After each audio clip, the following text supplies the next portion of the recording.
Bienvenue à la maison.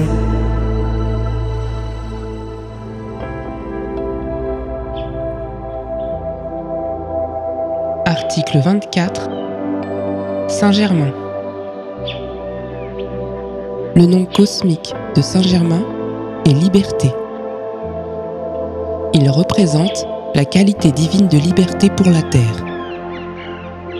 Il a été couronné le 1er mai 1954 et a assumé officiellement la responsabilité de directeur du nouveau cycle de 2000 ans, qui est le dernier alloué à notre planète, la Terre. Dans une dictée, reproduite dans le livre Le 7e rayon, il montre comment il affronta un grand problème et comment il le résolut.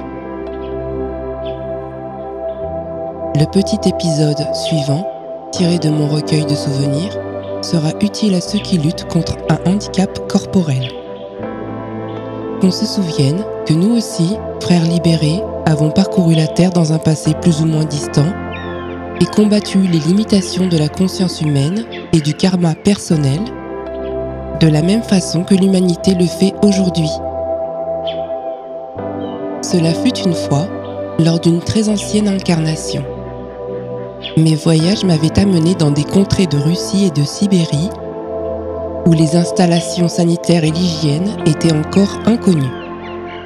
L'un de mes pieds avait gelé et je n'avais qu'un chiffon noué pour le protéger du sol dur et glacé.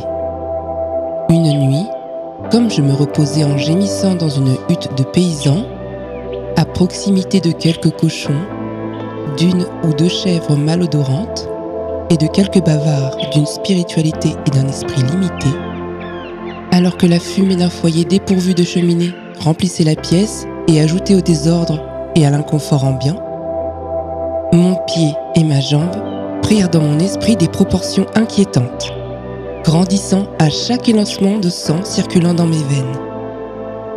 J'avais reçu certaines instructions d'un maître que j'avais visité dans la chair et qui était capable, en cas de nécessité, de projeter vers moi sa pensée et ses directives. Soudain, un rayon traversa ma pensée humaine et malheureuse, lui imposant le silence comme on commande le garde à vous. Je réalisai qu'il essayait de m'atteindre et je tentais de dominer mes émotions du mieux que je pus. Alors une sensation familière de relaxation m'apprit qu'il était proche.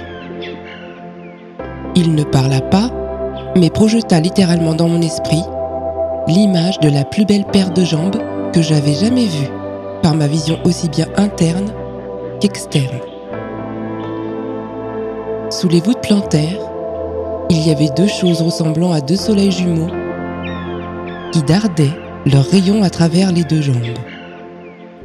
Cette image me rappelait l'action de Dieu traversant la face de la terre. Je fus tellement intéressé par cette vision que la pièce, l'environnement extérieur, tout disparut. Ensuite, je réalisai que le maître imprimait la perfection de ses jambes dans mon esprit, mes sensations et, par le sens de la vue également, dans la substance de mon corps physique.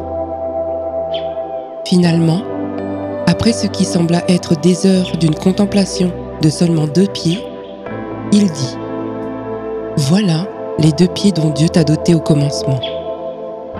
Utilise-les. » Au même moment, la vision s'évanouit, mais j'étais capable de la rappeler à volonté et entrepris de surimposer ces pieds divins aux pauvres manifestations que j'avais créées humainement, jusqu'à ce que mes pieds physiques eussent commencé à exprimer la perfection des pieds célestes dont j'avais eu la vision en cette froide nuit dans une hutte de paysans.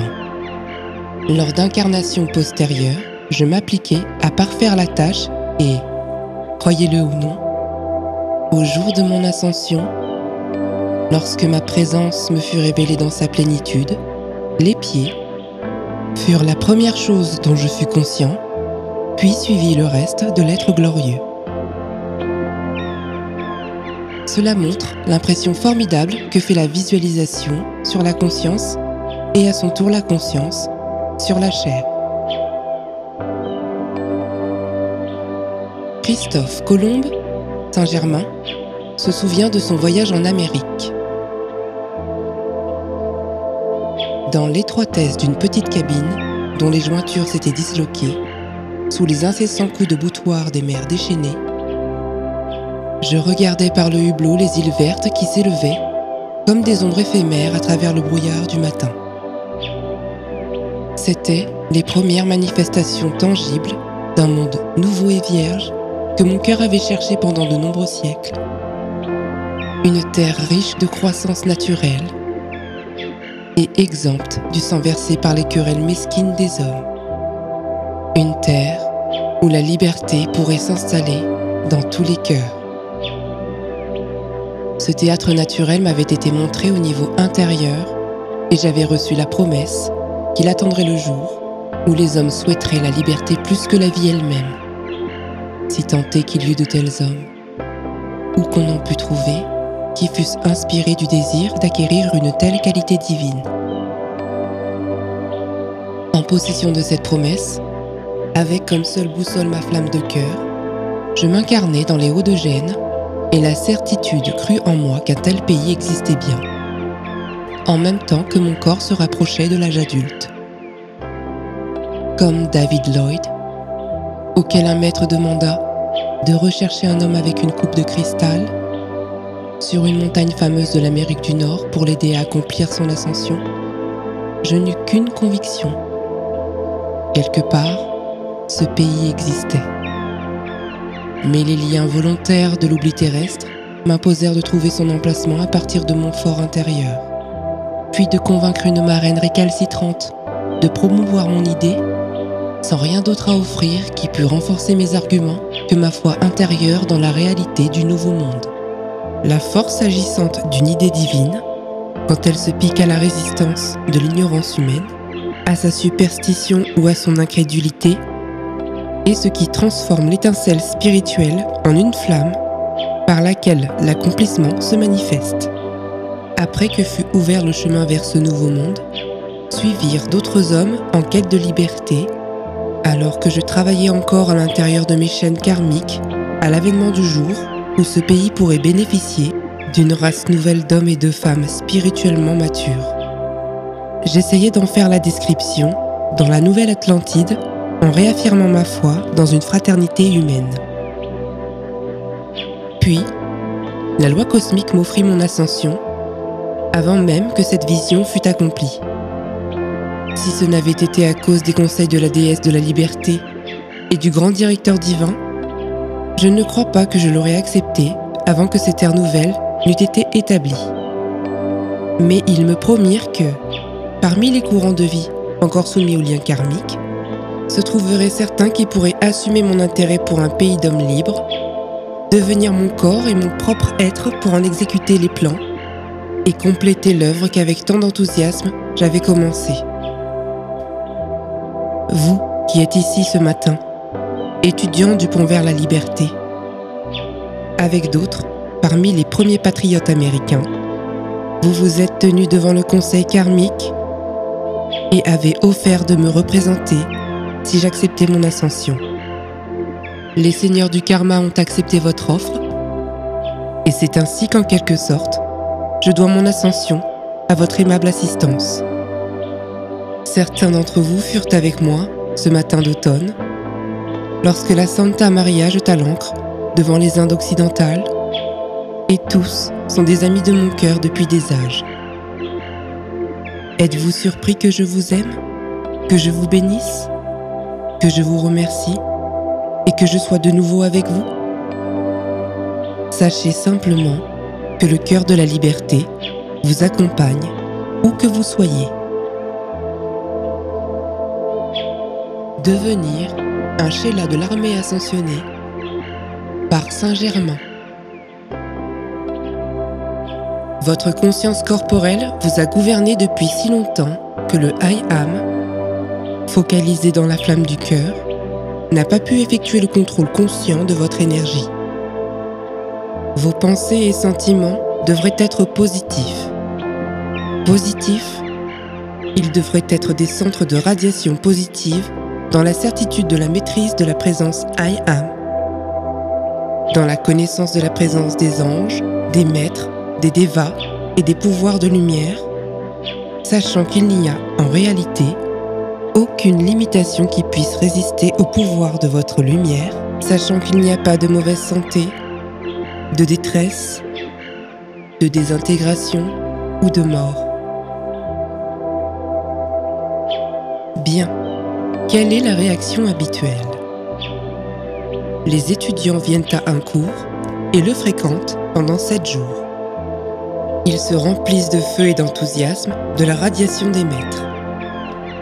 Mais voilà, dès qu'ils repartent pour leur monde individuel et que l'énergie des masses les contacte, ils en absorbent à nouveau les limitations.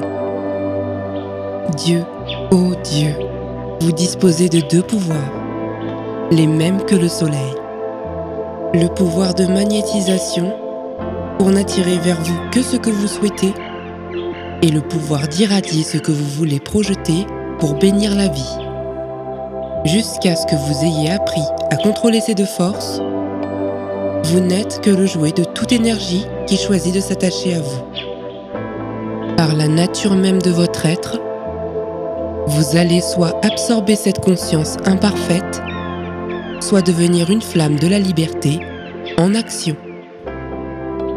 Au nom de Dieu, je m'assurerai que vous êtes cette flamme de la liberté en action. Je vous embraserai.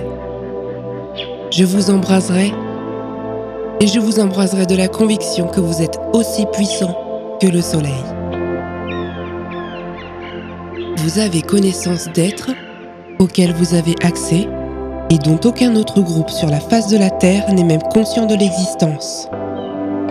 Par le pouvoir magnétique investi en vous, vous pouvez devenir des centres de radiation pour la foi du Seigneur Michel, pour la conscience d'illumination de Jophiel, pour l'amour de Chamuel, pour le pouvoir de Gabriel de conserver le concept immaculé pour vous-même et pour vos concitoyens, pour la vérité, la guérison, la concentration et la consécration de Raphaël, pour le pouvoir du ministère d'Uriel et pour le pouvoir d'invocation de Zadkiel.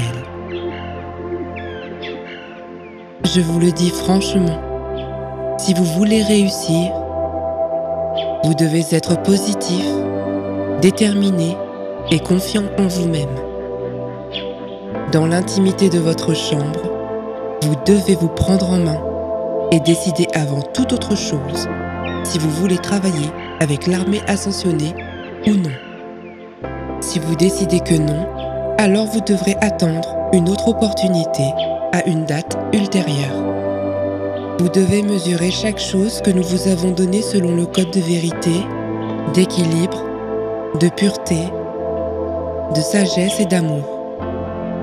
Puis, votre décision prise, soyez constant dans votre ligne de conduite et avancez dans la lumière de la liberté.